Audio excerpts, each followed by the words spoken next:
ഡൽഹിന്നാ. രമേശ് നമ്പ്യാരുടെ അച്ഛൻ എമ്മൻ നമ്പ്യാർ. Hello mister Nambiar. ശങ്കർജി, നമ്മളന്ന് നേരിൽ കണ്ടപ്പോൾ മകൻ ഒരു പ്രപ്പോസലിന്റെ കാര്യം പറഞ്ഞിരുന്നില്ലേ? അവനിന്ന് അമേരിക്കയിൽ നിന്ന് എത്തി. എന്റെ മകന്റെ അടുത്ത് ഞാൻ കൊടുക്കാം. Hi uncle, how are you? Mister Ramesh Nambiar. क्या साहब? പിന്നെ എന്തൊക്കെയുണ്ട് വിശേഷങ്ങൾ? कुछ नहीं साहब. തന്നോടല്ലോ ഒന്ന് പോയേ. ഞാനല്ലാതെ വേറെ ഏത് രമേശ് നമ്പ്യാർ? ഓ Ram Singh, Ram Singh. Okay. No no no, hotels ഒന്നും വേണ്ട, ബുദ്ധിമുട്ടല്ലേ. I will stay in your house. എവിടെയോ കണ്ടു മറന്ന മുഖം. आपका नाम क्या है? എമ്മൻ നമ്പ്യാർ. എന്റെ അച്ഛന്റെ അതേ പേര്.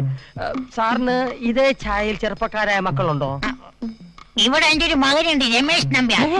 കണ്ട എന്റെ മകനാണെന്ന് പറയില്ല. എന്റെ ഒരു ചായയില്ല. എന്റെ പെട്ടി അടിച്ചുകൊണ്ട് പോയവന്റെ അതേ ഛായ സാറിന്. പെട്ടിന്ന് കേട്ടപ്പോ സാറെന്താ പെട്ടെന്ന് ഞെട്ടിയത്? താൻ ഡൽഹിയിൽ വന്നിട്ടുണ്ടല്ലേ? അതെങ്ങനെ സാറിന് മനസ്സിലായി? ഡൽഹിയിൽ ഒരു പെട്ടി മോഷ്ടാവുണ്ട്.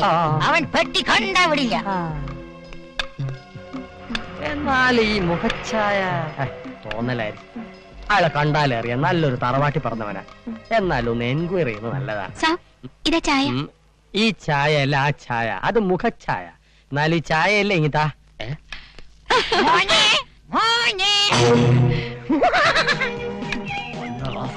മോനെ രമേശ, എടാ കൊച്ചു നമ്പ്യാരെ, മോനെ. മോനോ? ക്ഷീണിച്ചു പോയടാ. അതിവിടെ ക്ലൈമറ്റിന്റെ കുഴപ്പം കൊണ്ടാ. ഞാൻ ഇവന്റെ അച്ഛൻ എമ്മൻ നമ്പ്യാർ.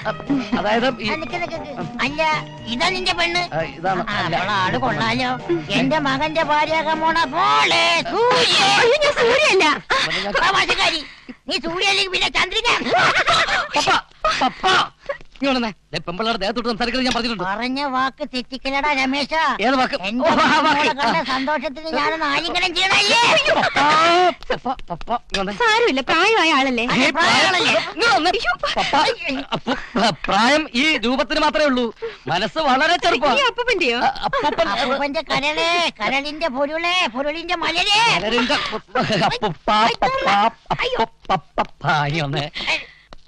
നിന്നോട് കൊണ്ട് കെട്ടിയെടുക്കുന്നതല്ലേ ഞാൻ പറഞ്ഞത്. 6 മാസം തീഹാർ ജയിലിൽ കിടന്നിട്ട് നിന്റെ ഈ സ്വഭാവം മാറിലട പട്ടി. അടിച്ച് നിന്റെ പല്ലിയാൻ തെറിപ്പിച്ചതായി. നീ എന്റെ പല്ല് തെറിപ്പിക്കണോ ഹരിചന്ദ്ര? ഹരിചന്ദ്രനല്ല, ഞാനിവിടെ ആലിബാബയാ. അപ്പൊ നീ മതം മാറിയോ? മതം മാറിയതല്ല, വേഷം മാറിയതാ. താൻ അന്വേഷിച്ച് വന്ന മോൻ രമേശ് നമ്പ്യാർ എന്ന പേരിൽ ഒരു ഗജ ഫ്രോഡ് ഇവിടെ കയറി പറ്റിയിട്ടുണ്ട്. ആദ്യം എങ്ങനെയെങ്കിലും അവനെ പോച്ച് പുറത്തടിക്കാൻ നോക്ക്. ബാക്കിയെല്ലാം ഞാൻ പിന്നീട് വശം പോലെ പറഞ്ഞുതരാം. ചെല്ലടോ.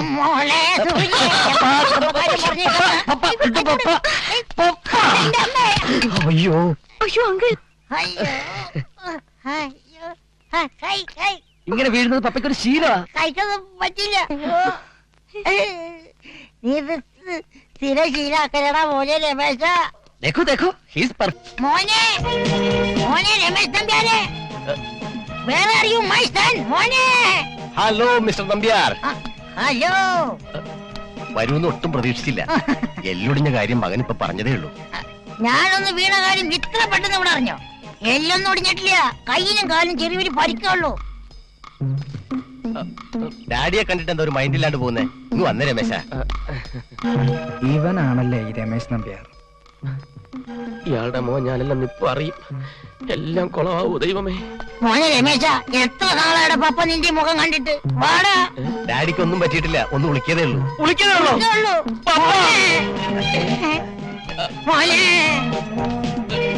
ആരാ ഡാഡി ഇത്? ഇതെന്റെ മോള് സൂര്യ.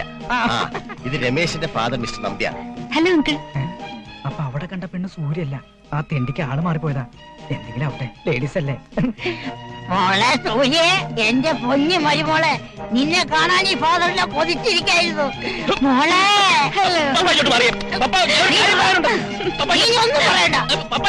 എന്റെ ഉളുക്ക് മാറി. ഒരു 5 മിനിറ്റ് പപ്പയെ പിണ്ണതയില് വിട്ട് അടിമുടി ഒന്ന് തടവിട്ട് കൊണ്ടുവരാം. പപ്പ ഇങ്ങോട്ട് വന്നേ. പോയിട്ട് വരാം. ഞാനൊരു ദുഷ്ടനാ, ക്രൂരനാ, ദയയില്ലാത്തവനാ, കൊല്ലാൻ പോലും മടിയില്ലാത്തവനാ. സത്യം പറത്താനാരാ? ഞാൻ നമ്പ്യാരി, നിന്റെ തന്ത. എനിക്ക് ആ പേരിലൊരു തന്തയില്ല. അപ്പൊ ബാക്കി എല്ലാ പേരിലും തന്തയുണ്ടോ? അനാവശ്യം പറഞ്ഞാലുണ്ടല്ലോ. അത് പോട്ടെ, നീ ആരടാ? ഞാനാണ് യഥാർത്ഥ രമേശ് നമ്പ്യാർ. രമേശ് നമ്പ്യാരോ? ഇവന്റെ പെട്ടി അല്ലല്ലോ ഞാൻ അടിച്ചു മാറ്റിയത്. സത്യം പറഞ്ഞോണം, താൻ എന്തിനെന്റെ തന്തയായി? അയ്യോ. സത്യത്തിൽ ഞാൻ ആലിബാബയായിട്ട് കൂടെ കഴിഞ്ഞവന്റെ തന്ത. അവനിപ്പൊരു തന്തയുടെ ആവശ്യമില്ലാന്നും ബൈ ചാൻസിൽ നിങ്ങൾക്കൊരു തന്ത മസ്റ്റ് ആണെന്നും അവൻ ഹിന്ദി ചെയ്തു. അവൻ പറഞ്ഞ ശരിയാ. കുറച്ചു നാളത്തേക്ക് എനിക്കൊരു തന്തേ വേണം. അതൊരു കല്യാണം നടക്കാൻ വേണ്ടി. പക്ഷേ കല്യാണം നടന്നു കഴിഞ്ഞാൽ അപ്പ സ്ഥലം വിട്ടോണം. മറ്റാരും ഇത് അറിയണ്ട. നല്ലൊരു തുക പ്രതിഫലമായിട്ട് തന്നേക്കാം. പ്രതിഫലം കിട്ടുകയാണെങ്കിൽ നന്നായിട്ട് ആക്ട് ചെയ്യാട്ടാ. ഓവർ ആക്ടിങ് വേണ്ട. പിന്നെ താൻ വന്നപ്പം മുതൽ ഞാനൊരു കാര്യം ശ്രദ്ധിക്കുകയാണ്. ഈ ലേഡീസുമായിട്ടുള്ള ടച്ചിങ്ങും ഫിനിഷിങ്ങും വേണ്ട. ഇങ്ങോട്ട് നോക്കിയേ, എന്റെ മനസ്സിൽ വേണ്ടാത്ത ഒരൊറ്റ ദുരിദേശങ്ങളും ഇല്ല. ഞാൻ വളരെ മാന്യനാണ്, പരിശുദ്ധനാണ്. പിന്നെ തന്തയുടെ റോള് വളരെ മനോഹരമാക്കി ചെയ്യാൻ വേണ്ടി ഒന്ന് ടച്ച് ചെയ്തിരുന്ന് മുട്ടിന്നും വരും. എന്നാലേ മറ്റുള്ളവരുടെ സിമ്പതി കിട്ടൂ. തന്റെ കരണക്കുറ്റിക്ക് ഞാനൊരു അടി തന്നു. തന്റെ ചെവിക്കല്ലി പൊട്ടിയാലും മറ്റുള്ളവർക്ക് തന്നോട് സിമ്പതി തോന്നും. ഞാൻ പറഞ്ഞതിന്റെ പൊരുൾ മനസ്സിലായോ? മനസ്സിലായി. പറയുന്നത് അങ്ങോട്ട് അനുസരിച്ചാ മതി. അപ്പൊ പറഞ്ഞ പോലെ ഇന്നു മുതൽ ഞാൻ പെണ്ണുങ്ങളുടെ മുഖത്ത് പോലും നോക്കാത്ത തന്തയായിരിക്കും. ഓക്കെ, ഇന്നു മുതൽ ഞാൻ രമേശ് നമ്പ്യാർ, നിങ്ങൾ എം.എൻ. നമ്പ്യാർ. ഇപ്പോൾ തന്നെ നമ്മൾ ശങ്കർജിയെ കണ്ട് കല്യാണം ഫിക്സ് ചെയ്തേക്കാം. നിക്ക്. അതിനു മുമ്പ് റെമ്യൂണറേഷൻ ഫിക്സ് ചെയ്യും മോനെ. 10,000. അത് വല്ല പിച്ചക്കാരത്തെ നന്ദയ്ക്ക്. ഇത് കോടീശ്വരന്റെ കളിയാ. 25, 50, 1 lakh. തീരെ ചീപ്പാക്കല്ലേ മോനെ. 100 പവനും ലേറ്റസ്റ്റ് മോഡൽ ഒരു മാരുതി കാർ ആണെങ്കിൽ ഫിക്സ്. Okay, fixed. പക്ഷെ കല്യാണത്തിന് ശേഷമേ തരൂ.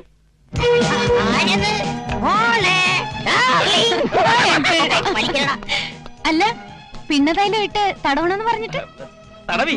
പക്ഷെ ഒരു ദിവസം തടവിയാ പോരാ, ഇത് എണ്ണ തോണി തന്നെ കിടത്തേണ്ടി വരും. ഡാഡി എവിടെ? മോളിലുണ്ട്. രമേശിനെ ഒന്ന് കാണണമെന്ന് പറഞ്ഞു. പപ്പയ്ക്ക് ഡയബറ്റീസിന്റെ അസുഖമുണ്ട്. ഡയനോൾ കഴിക്കാൻ സമയമായി. ഒരു ഗ്ലാസ് വെള്ളം കിട്ടിയാ കൊള്ളായിരുന്നു. അതിനെന്താ, ഞാൻ ഇപ്പൊ എടുത്തിട്ട് വരാം. ലേഡീസിന്റെ ബോഡി ടച്ചിങ് പാടില്ലെന്ന് പറഞ്ഞിട്ടില്ലേ? മരുമോളെ കാണുമ്പോ കൺട്രോൾ കിട്ടല്ലേടാ. മോളെ കൊച്ചു കള്ളി. നേരത്തെ അങ്കിൾ നാള് മാറിപ്പോയതാ. മോളെന്നോട് ക്ഷമിക്കണം. ക്ഷമിക്കില്ലേ?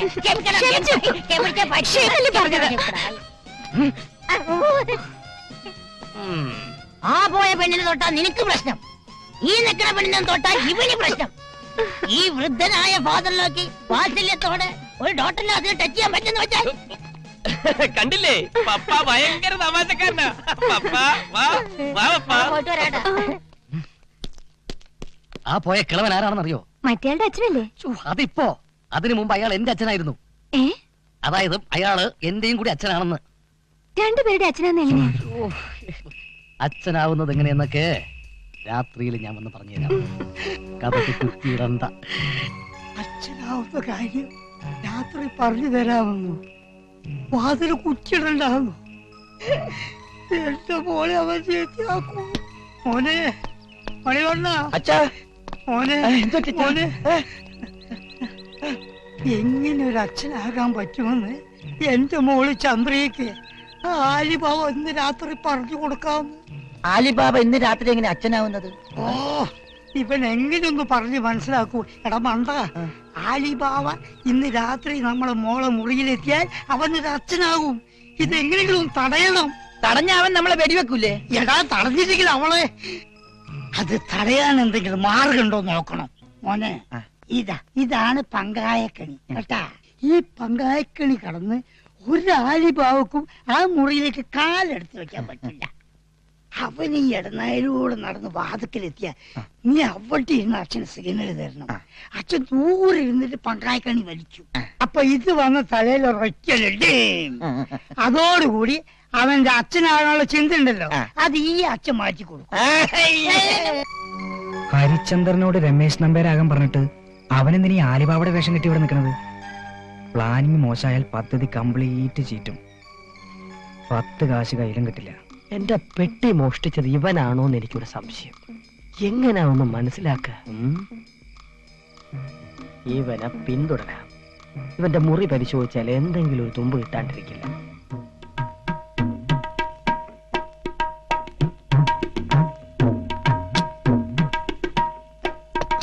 ഇവനിത് എവിടെ പോയി കിടക്കുന്നത്? ഇനി ബാത്റൂമിൽ വരാൻ കാണും.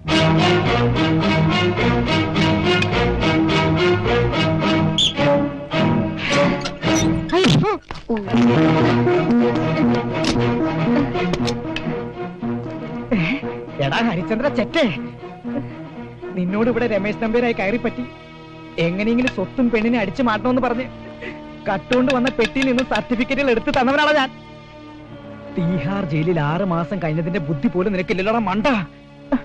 അല്ല, നീ എങ്ങനെ ആലിബാബയെ മാറിയത്? പറയടാ.